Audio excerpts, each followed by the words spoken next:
आज 23 जुलै श्री संत सावता महाराज पुण्यतिथी. आपल्या वाट्याला आलेले कर्म न सोडता परब्रह्माची प्राप्ती कशी होते याचं प्रत्यक्ष उदाहरण म्हणजे श्री संत सावता महाराज. जीवनातील प्रत्येक क्रिया ही ईश्वर प्रेरित असून ईश्वर सेवा म्हणूनच ती करावी. दैनिक कर्म हीच ईश्वर पूजा.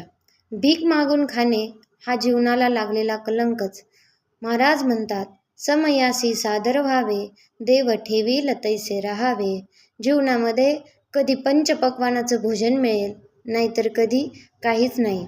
आपल्या संसारात विठ्ठल दिसला पाहिजे एवढी भक्ती आपली असावी. सावताने केला मळा, विठ्ठल देखी येला डोळा.